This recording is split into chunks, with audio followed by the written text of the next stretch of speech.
Everyone, welcome to my channel. So ये वाला blog बहुत स्पेशल होने वाला है। One of the very emotional blog होने वाला है ये मेरा, क्योंकि मैं अपना पूरा डिलीवरी एक्सपीरियंस आप लोगों से शेयर करने वाली हूँ। तो finally I am 7 month postmortem. Yes, मैं बहुत लेट अपना वीडियो शूट कर रही हूँ, बट यू नो कि एक छोटे बेबी के साथ ये ब्लॉगिंग वगैरह करना बहुत मुश्किल होता है। तो अभी भी मेरा बेबी हस्बैंड के पास है, तब मैं जाके अपना ब्लॉग शूट कर पा रही हूँ। तो यस, मैं इस ब्लॉग में आप लोगों को अपना पूरा डॉक्टर विजिट्स और मतलब पूरा डिलीवरी डे वाला एक्सपीरियंस, अपना डॉक्टर विजिट और जो जो भी मैंने एक्सपीरियंस किया मैं आप लोगों के साथ शेयर करने वाली हूँ। तो मेरा पूरा ट्रीटमेंट था वो एक ही डॉक्टर से हुआ था। इनिशियली हम लोगों ने 2-3 डॉक्टर चेंज किए थे, फिर जैसे ही हम लोगों को एक डॉक्टर पे कॉन्फिडेंस आया था, मतलब अराउंड 10-12 वीक्स हम लोगों को जैसे ही किसी एक डॉक्टर पे कॉन्फिडेंस आया तो हम लोगों ने चेंज कर लिया था। फिर एंड में मैंने 1 महीने पहले अप्रॉक्स आई थिंक 32-34 वीक में मैंने फिर से अपना डॉक्टर चेंज किया। तो हमारा डॉक्टर चेंज करने का वन ऑफ द रीज़न ये था कि वो जो लास्ट डॉक्टर थी उनका treatment was very good, but उनकी सर्विसेज बहुत अच्छी नहीं थी। हमको उनके हॉस्पिटल पे ज़्यादा कॉन्फिडेंस नहीं था। उनके रूम्स वगैरह अच्छे नहीं थे और मतलब हम लोगों को उन लोगों का जो भी फैसिलिटीज़ थी, मतलब प्राइस के कंपैरिजन में बिल्कुल वैसा नहीं था। तो हम लोगों ने फिर फाइनली हमारी सिटी का one of the best hospital choose किया और सारे रिव्यूज़ वगैरह चेक किए वहाँ के डॉक्टर के, तब जाके हम लोगों ने डिसीज़न बनाया कि यस, हम लोगों को न्यू डॉक्टर के साथ अब हमारा ट्रीटमेंट चालू करना चाहिए। सो लास्ट वीक में क्या होता है ना कि हम लोगों को डॉक्टर एवरी वीक बुलाता है ट्रीटमेंट के लिए फॉर रूटीन चेकअप ओनली। तो ऐसे ही मेरा भी मतलब उन्होंने भी मुझे हर वीक बुलाया। तो अप्रॉक्स मेरी डिलीवरी के 10 दिन बिफोर मेरा जब रूटीन चेकअप वाला डे था तो उन्होंने मेरा सीटीजी करवाया और मेरा इंटरनल एग्जामिनेशन भी किया। तो मेरा डायलेशन वॉज मतलब बिल्कुल भी नहीं था, मेरा डायलेशन वॉज ज़ीरो और मेरा सीटीजी नॉर्मल रिपोर्ट थी। सब लोग मतलब every reports was normal since my pregnancy. हाँ, तो फिर अगेन उन्होंने मुझे फॉलोइंग वीक के लिए नेक्स्ट वीक फिर उन्होंने मुझे मतलब रूटीन चेकअप के लिए बुलाया।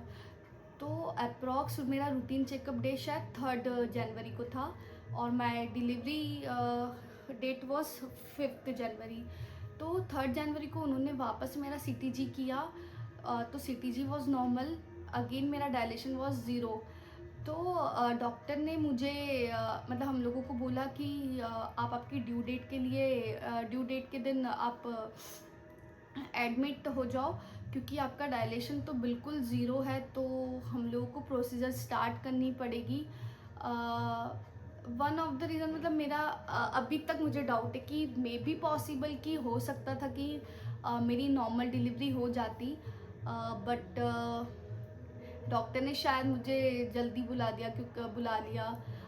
हम लोग लेबर वगैरह का वेट कर सकते थे एंड एवरीथिंग, बट हम लोगों को डॉक्टर की सुननी चाहिए हमेशा।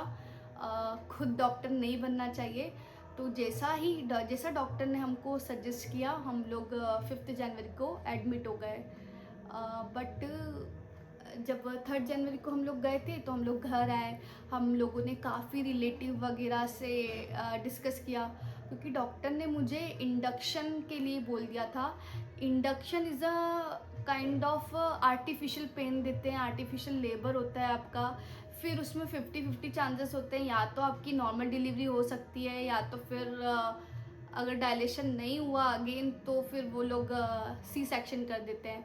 तो हम लोग काफ़ी मतलब स्ट्रेस में थे, मैं तो काफ़ी स्ट्रेस में थी। तो हम लोगों ने बहुत सारे रिलेटिव से कॉल किया, मतलब बात की, और भी मतलब रिलेटिव गायनिक थे उन लोगों से भी बात किया, डिस्कस किया। तो सब लोगों ने बोला कि इट्स नॉर्मल, बेटर है कि या सब लोगों ने बोला इट्स नॉर्मल। तो हम लोगों ने फिर फाइनली डिसाइड किया घर पे कि हम लोग सी सेक्शन के लिए जाए और ये लेबर इंडक्शन ना करवाए, बिकॉज 50-50 चांसेस है। मे बी पॉसिबल और नहीं भी है पॉसिबल, तो क्यों हम लोग इतना मतलब पेन से गो थ्रू हो, और क्यों हम लोग आर्टिफिशियल पेन ले, अगर जब पॉसिबल नहीं है। अगर 100% पॉसिबल हो नॉर्मल डिलीवरी तो या we can go ahead, but अगर नहीं है तो why we do this. One more thing, उन्होंने कहा था कि जैसे जैसे आपकी ड्यू डेट बढ़ती है वैसे वैसे बेबी का हेड हार्ड होता जाता है, तो बेटर है कि आप मतलब ड्यू डेट पे ही आप लोग कर लीजिए, क्योंकि फिर प्रॉब्लम आती है, आपको आगे जाके भी हो सकता है कि सी सेक्शन ही करना पड़ता है, क्योंकि बेबी का जो सर होता है वो हार्ड होता जाता है। So finally we have decided to go for a C-section. Yes, ये डिसीज़न बिल्कुल भी इजी नहीं था हम लोगों के लिए, फिर भी हम लोगों ने यह डिसीज़न लिया और हम लोग सी सेक्शन के लिए रेडी हो गए।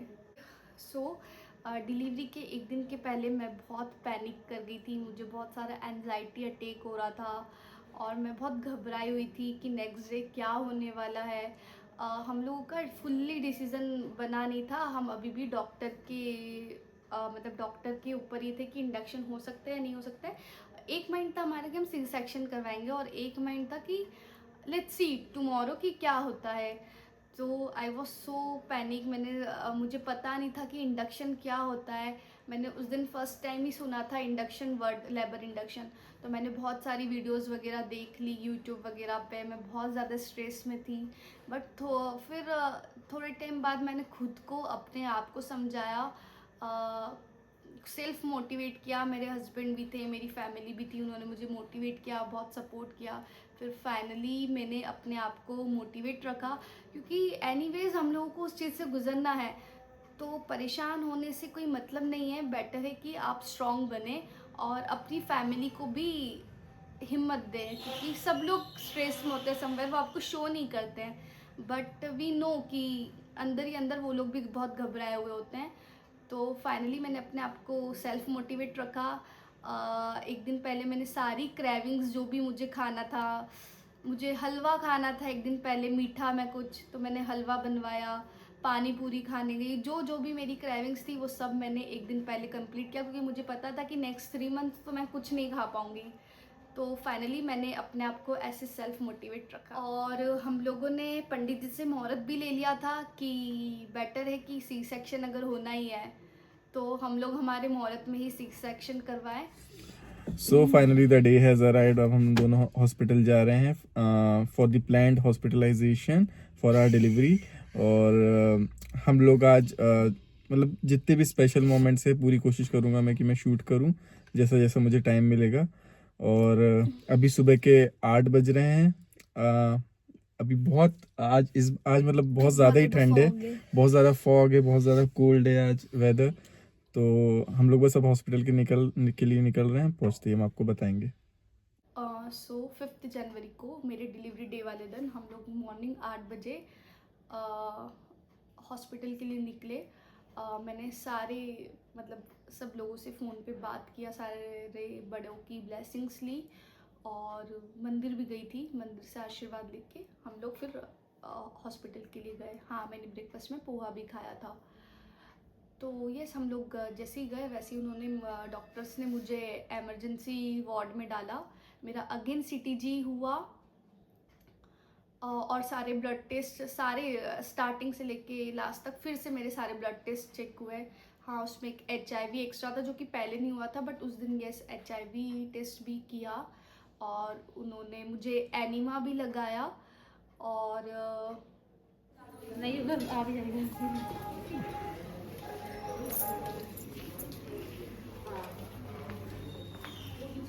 फिर हम लोगों ने अलग अगेन फिर से डिस्कस किया और डॉक्टर से, और फिर से हम लोगों ने हमारा डिसीजन बता दिया डॉक्टर को कि हम लोगों को लेबर इंडक्शन नहीं करवाना है, हम लोग सी सेक्शन के लिए जाएंगे। और मेरा मुहूर्त भी हम लोगों ने बता दिया कि अराउंड हम लोग को इस टाइम पर हमारी मतलब डिलीवरी चाहिए, तो डॉक्टर भी एग्री हो गया। एक एक मतलब प्रॉब्लम थी कि डॉक्टर की सेम डे मतलब उसी टाइम पे भी एक और का मतलब मुहूर्त वाला ही सी सेक्शन और था, तो हमारा थोड़ा मतलब टाइम उन्होंने बैलेंस करवाया और यस वो रेडी हो गए हमारे मुहूर्त में सी सेक्शन के लिए। वन मोर थिंग कि मैंने पोहा खाया हुआ था, तो डॉक्टर्स ने मुझे बोला कि आपको एम्प्टी स्टमक आना था, बट इट्स ओके। एक उन्होंने कहा ठीक है, अगर इमरजेंसी भी होता है तो हम लोग करते ही हैं, वो कोई बिग इशू नहीं है। अ, तो यस उन्होंने फिर मुझे एनिमा भी लगा दिया था, तो that's not a big deal. फिर अराउंड मतलब सारी फॉर्मेलिटीज़ मेरे हस्बैंड के थ्रू हो गई थी, कंप्लीट हो गई थी। तो अराउंड 10 बजे उन लोगों ने मुझे अपना मतलब हमारा रूम अलॉट कर दिया, हम लोगों ने अपना रूम सिलेक्ट कर लिया।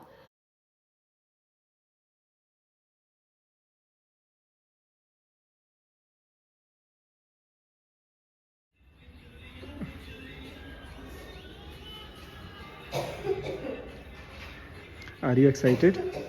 नो बिल्कुल भी नहीं, बिल्कुल भी एक्साइटेड नहीं हूँ, मत करो। तो बस थोड़ी देर में ज़्यादा ऊपर ऊपर हो हमको रहा है। न्यूज़ मिलने वाली है। तो अराउंड 12 PM मुझे उन्होंने प्री ओटी में शिफ्ट किया। उन्होंने मुझे ड्रिप लगाई और यूरिन कैथेटर भी लगाया और बहुत सारी फॉर्मेलिटीज़ की। तो मैं बहुत मतलब डरी हुई थी, सहमी हुई थी, क्योंकि फ़र्स्ट टाइम देख रही थी।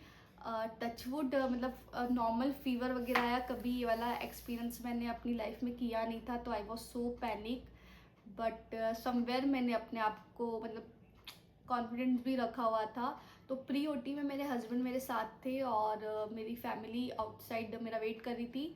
और एक ऑनगोइंग मतलब सेम डॉक्टर के साथ ऑनगोइंग ऑपरेशन चल रहा था, तो वो सब चीज़ें भी मुझे मतलब आवाज़ मतलब बातें समझ में मतलब सब सुनाई दे रही थी। सब सिस्टर्स वगैरह जो डॉक्टर्स थी और नर्सेस थी, वो लोग सब बातें कर रही थी उनके लिए उनकी। मैं बहुत घबराई हुई थी, मैं नर्सेस को भी मतलब परेशान कर रही थी कि दर्द तो नहीं होगा ना, और उनसे क्वेश्चंस कर रही थी कि क्या होता है क्या नहीं होता है, ये सब चीज़ें। तो उन्होंने भी मुझे बहुत बोला कि आपको पता भी नहीं चलेगा, आप बाहर आ जाओगी, इट्स वेरी नॉर्मल। तो हाँ, तब तक मेरे हस्बैंड मेरे साथ थे। और ओटी में जाने के लिए हम मतलब हस्बैंड का ओटी में जाने के लिए हम लोगों ने पूछा भी नहीं, क्योंकि मेरे हस्बैंड थोड़े से मतलब सॉफ्ट हार्टेड है। तो मैंने उनको मना कर दिया था पहले ही कि you don't come with me, I will be.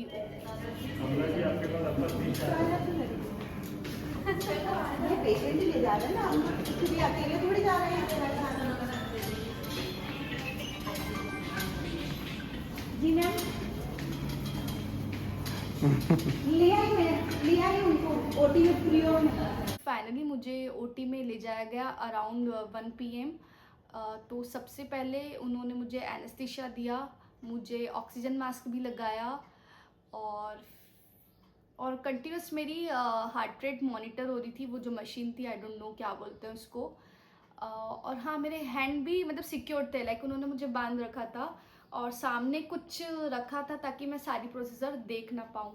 फिर फाइनली कुछ 5-6 मिनट बाद उन्होंने जैसी प्रोसीजर वगैरह शुरू किया, आपको थोड़ा थोड़ा समझ में आता है कि कुछ हो रहा है, लेकिन कुछ भी फील नहीं होता है कि क्या हो रहा है, क्योंकि जैसे ही उन्होंने एनेस्थीसिया दिया ना, आपको लोअर बॉडी फील ही नहीं होती, आप पैर भी शायद उठा नहीं सकते हो। हाँ, तो आपको मतलब मेरे को समझ में आ रहा था कि डॉक्टर्स वगैरह कुछ कर रहे हैं, क्योंकि थोड़ा थोड़ा तो दिख रहा था ना, बट क्या हो रहा है एक्चुअली आपको फील भी नहीं होता है। सब विदिन 5 मिनट मुझे तो एक बेबी की आवाज़ आ गई, मतलब कि रोने की।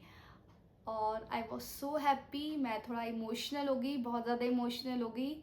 और मैं इतना डर गई थी उस प्रोसीजर से, वो सब प्री ओटी में सब सुन के करके। ऑल्दो मुझे बेबी गर्ल चाहिए थी, बट उस टाइम ऐसी फीलिंग थी कि अब भगवान कुछ भी दे दे, बस मुझे यहाँ से जाना है। I will not go for second child any more. मतलब बहुत थोड़ा मतलब I was not feeling at all, मतलब that was so good feeling जब मैंने वो बेबी की रोने की आवाज़ सुनी। तो डॉक्टर ने मुझे पूछा जैसे ही बेबी के रोने के बाद, क्या चाहिए था आपको? तो आई सेड भगवान जो भी दे दे। और उन्होंने बोला कि कान्हा जी आए हैं। आई वॉज सो हैप्पी, मैं बहुत इमोशनल थी, I was cried, and that was a very good feeling. उन्होंने विद इन अ मिनट, मतलब विद इन अ सेकेंड मुझे ऐसे यहाँ पे दे दिया baby. And I can't tell you कि ये कितनी, मतलब कितनी प्यारी फीलिंग थी, मतलब आप लोगों को मैं समझा नहीं सकती हूँ। It was so good.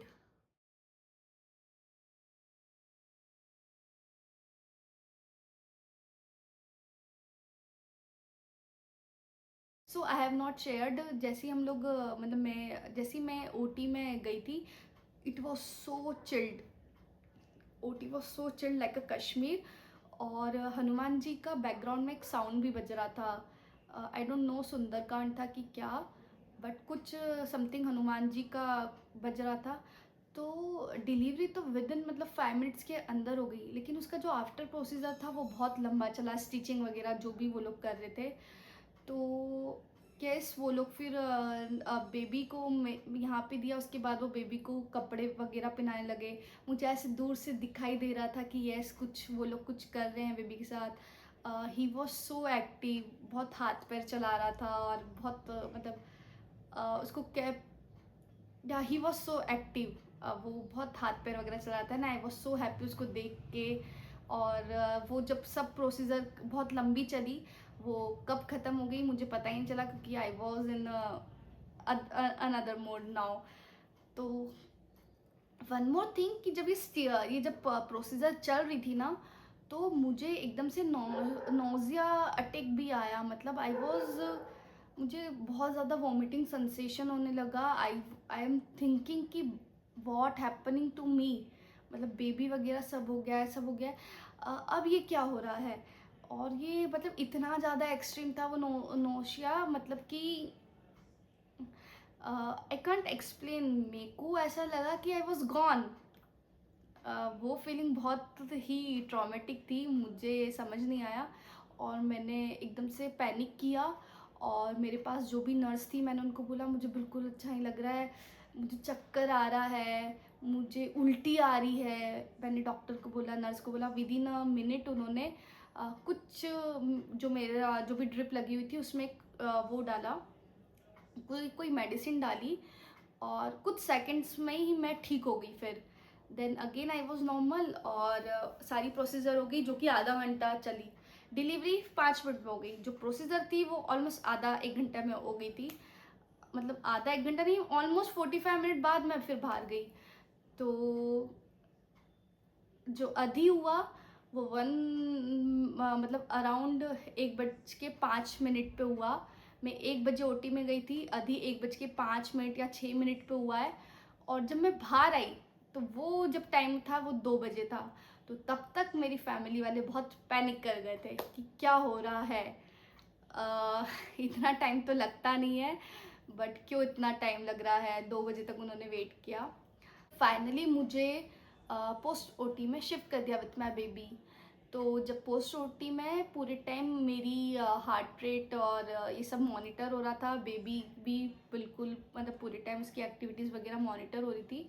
Around हम लोग को 2-3 घंटे रखा। तब मेरी फैमिली मेरे साथ थी, मतलब 2 लोग अलाउड थे, मम्मा थी मेरी और हस्बैंड थे साथ में। तो यस, मैंने तो फुल रेस्ट किया उस टाइम पे। मुझे उसके बाद का ज़्यादा याद नहीं है। और बेबी पूरे टाइम, मतलब मैं जब रेस्ट पे थी तो बेबी पूरे टाइम फॉर्मूला फिट पे था।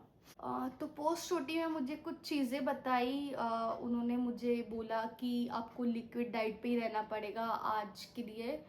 और या तो आई वॉज ओके, बिकॉज इतनी सारी सिचुएशन हो रही थी कि किसी को भी भूख नहीं लगेगी। मैंने जो पोहा खाया था वो भी, मतलब मुझे कुछ भी ना लंच वगैरह कुछ किसी का आइडिया भी नहीं था।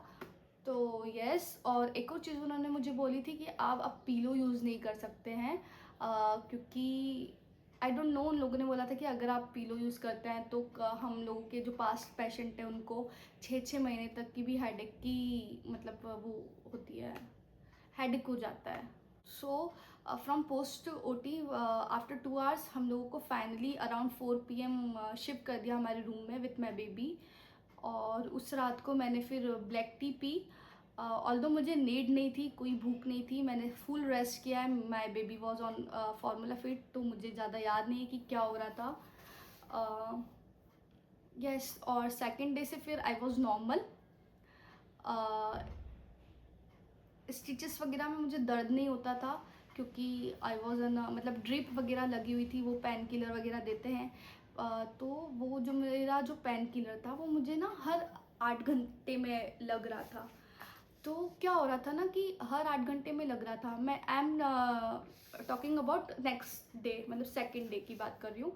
तो फर्स्ट डे तो आई वॉज मतलब मैं पूरा रेस्ट किया, कुछ याद नहीं है थोड़ा भी। तो नेक्स्ट डे क्या हुआ ना, जैसे ही वो दवाई का असर ख़त्म होता है, आपको थोड़ा सा मतलब सेंसेशन फील होता है, नॉट मतलब दर्द नहीं होता है, बट हाँ आपको पता चलने लग जाता है कि अब दर्द होने वाला है।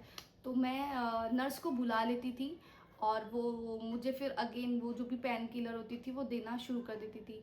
हर थोड़ी देर में मेरा मतलब हाँ व्हाट ब्लड प्रेशर मेज़र होता था, बेबी का भी मतलब मॉनिटर होता था सब कुछ।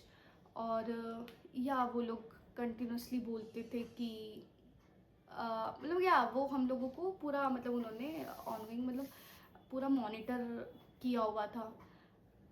तो अराउंड मतलब नेक्स्ट डे उन्होंने मुझे वॉक करने के लिए बोला था, बट सम रीज़न हम लोगों ने उसको अवॉइड कर दिया और मैंने बिल्कुल भी मतलब वॉक नहीं किया। मैं नेक्स्ट डे भी फुल रेस्ट पे थी। थर्ड डे मैंने वॉक किया। तो जो लोग भी मतलब क्या होता है ना, आप लोगों को बहुत डराया जाता है, नॉट आप लोगों को मतलब क्या होता है ना, हम लोग बहुत रील्स वगैरह देख चुके होते हैं पहले ही, तो हम लोग बहुत डर जाते हैं। जैसे मैंने बहुत सारी रील्स देखी थी कि बहुत हार्ड होता है आफ्टर सी सेक्शन, जो वॉक होता है वो बहुत मतलब बहुत पेनफुल होता है। तो आई वॉज सो पैनिक, मैंने बहुत ज़्यादा डर गई थी। बट ट्रस्ट मी, कोई दर्द नहीं होता है, आप ऑलरेडी पेन किलर पे होते हैं, मतलब पेन किलर आपकी बॉडी में होता है, दवाई होती है, सब कुछ होता है, तो आपको दर्द नहीं होता है, यू कैन वॉक इजीली। और मुझे डॉक्टर ने जो एक मेरी बहुत अच्छी मतलब डॉक्टर की जो असिस्टेंट थी वो बहुत अच्छी थी, उन्होंने बताया था आप जितना ज़्यादा मूव करेंगे ना उतना ज़्यादा आप जल्दी रिकवरी करेंगे। तो मैंने मस्त अच्छे से वॉक किया और ऐसा कुछ भी नहीं था। नेक्स्ट डे मैंने अच्छे से डाइट ली, सब कुछ खाया।